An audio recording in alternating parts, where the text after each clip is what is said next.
I'd already picked the speakers, and I'm like, I have to have this. This is just so important as a conversation.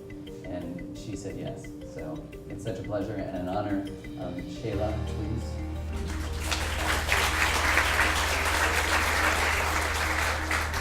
Hello, Tanse, Oki. My name is Shayla Stonechild. Before we get started with anything here today, I want to respectfully acknowledge the fact that we are on the unceded traditional territory of the Musqueam, Squamish, and Tsleil-Waututh First Nations. I am from Saskatchewan. I'm Plains Cree, so I too, even though I've been living here for about 6 years now, am still a guest on this territory. So thank you to the grandmothers and the grandfathers and our ancestors for allowing us to share space and to share stories on this land today.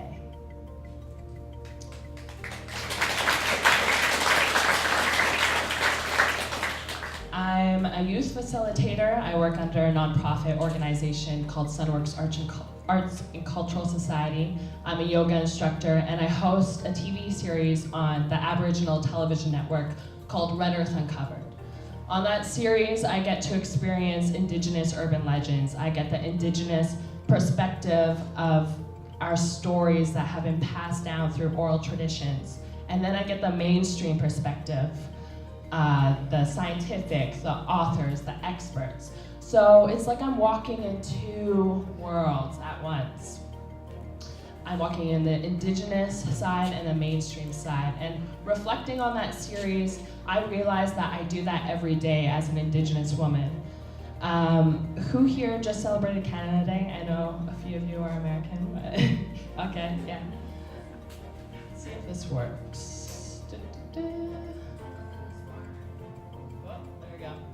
Okay, so some of you may have celebrated Canada Day. Well, we Indigenous people celebrated 151 years of resistance, and we do that every day through our existence. Me being here alive as an Indigenous woman is a political statement in itself. So my story begins with my father, who is Plains Cree, and my mother, who's in the middle, who is Métis from the Batoche area. My story begins when my mother fell in love with my father. My mother met my father in prison, and if that's not a red flag, then I don't know what else is. My mother was a facilitator, and she was going throughout these different prisons throughout Canada, facilitating workshops on self-esteem through dance and movement. There, her boss warned her, hey, don't go falling in love with any of the inmates. And obviously she didn't listen, or else I wouldn't be on the stage here today. So me and my little brother were born. My father was an activist, a writer, and a poet. But unfortunately, he was set up in an institution that was set up to kill him. My father went through the residential school system here in Canada, the last one closing in 1996. A system where they stripped you away from your families and your loved ones, stripped you away from your culture, your identity, your language, and your spirit. An institution where they wanted to kill the Indian, aka kill your spirit. So my father went through residential school. One of the most vivid memories I have of him was when I was about 5 years old, and I was on my way to the mall to get a Sailor Moon doll, and I was so excited because I was getting a Sailor Moon doll. So we're on the way to the mall, and my father's driving in the front seat, and I'm in the back seat. And remind you, I'm 5, so I'm really tiny. And we're driving there, and I'm wondering about this doll. And next thing you know, I see the mall, and I see that we're stopped, but we're not getting out of the car. My dad isn't opening the door for me. I don't really understand what's going on. Is my dad even awake? I go to the front seat, and he's passed out unconscious. Mouth wide open, eyes shut.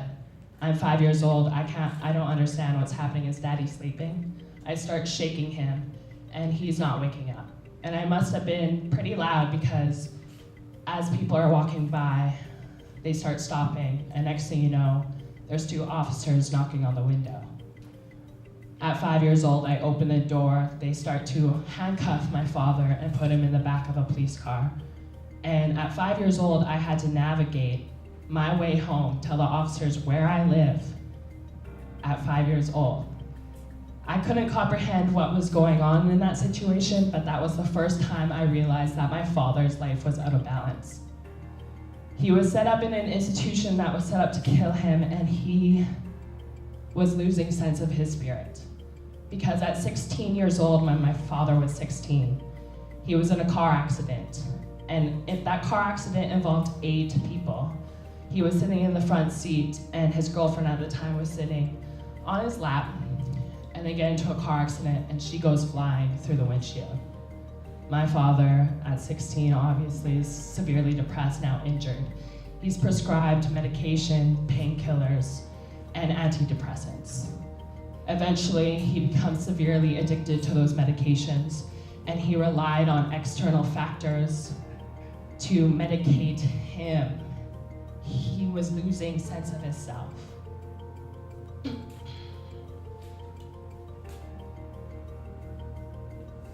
At 16 years old, when I was 16, I was going to class one day, and I was sitting in class, and the teacher comes out. She says, "Shayla, your mom's here to talk to you."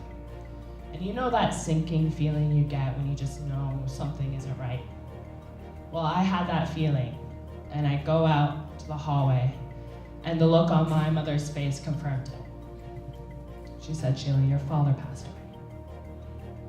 At 16, hearing that news, I was like, how? He's so young, I don't really get it. I started crying because I thought that was how you were supposed to deal with grief and death. And later that day, I realized that my father took his life in that institution that was set up to kill him. My father committed suicide in prison, and at 16, I realized that I had 2 choices. I could let this eat away at me, or I could use everything I was feeling to create something positive and have a positive influence for the rest of my life. So all those emotions I was feeling, I used it and I fueled it for my next move. But unfortunately, my story is pretty common among the First Nations communities here in Canada.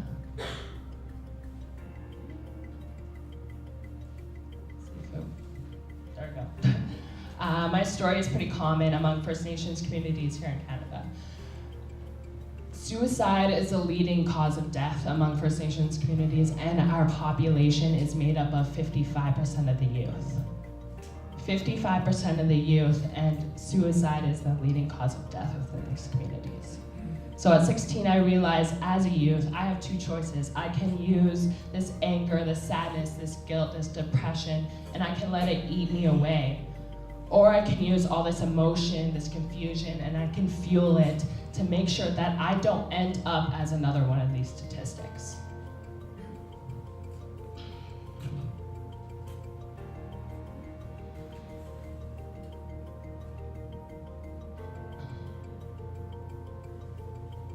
So my father was medicated. In the Western world, it's heavily influenced on the mind, the intellectual, and on the body, the physical. Well, in our Indigenous perspectives, we look at the whole picture. When I went through that situation, I realized I had to heal myself. The word healing comes from an Old English word, whole, to become whole, wholeness. So if we're gonna become whole, then why don't we start looking at everything? Why don't we look at the whole picture, the whole story? So I was blessed to be raised with this teaching of the medicine wheel. I'm not an elder or a knowledge keeper, so I don't have the authority or privilege to give you the full teaching, but I can give you a tiny glimpse as to what this medicine wheel means. So the circle represents your whole journey, your life story, your friends, your family. It's divided up into 4 sections, 4 quadrants: spiritual, mental, physical, emotional. It represents the 4 directions: north, east, south, west, the 4 seasons: summer, fall, winter, spring, the 4 races: white, yellow, red, black. And in order to be balanced in life, you need to be balanced within your medicine wheel. Our Indigenous way is about the body, mind, and the spirit. How do I remain connected to my spirit in a modern day society? Well, there's a few ways that I do that. One is through medicine, and when I say medicine, I'm not talking about medication. I'm talking about plants and herbs. I smudge every day with the sweetgrass braid. The sweetgrass braid itself represents the body, mind, and spirit. It's a way of cleansing your aura, your energy, and getting rid of what no longer serves you. So I start that every day. Another way is through meditation and movement.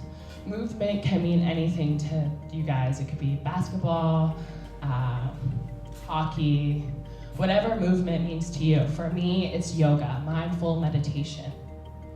And the other way that I remain connected to my spirit is through my traditional songs, my dances, powwows, and also, lastly, through the connection and community we have with each other, our relationships. So I give you a chance to introduce yourself to someone you may not know around you.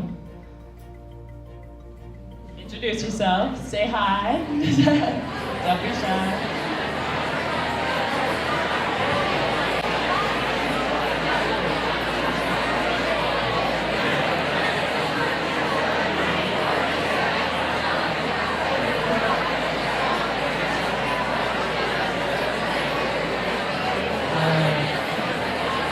Give you a minute to wrap up.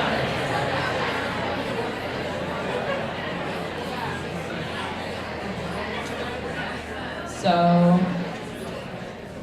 my connection, my community, and my relationships saved me, and my culture, and my land, and my stories. Now I invite you to close your eyes. Inhale. Exhale. When you close your eyes, what do you see? You don't see no race. You don't see no sexual orientation. You don't see no labels. All you can do is feel your heartbeat, feel your spirit. And if you allow it, your spirit can open up and expand to contain the entire universe within you. Our minds often like to see ourselves as separate, yet we all walk along the same Mother Earth and we all breathe under the same Father Sky. You can gently open your eyes. The death of my father led me to the transformation of myself and my soul and my spirit. And through that, I created Transformotion.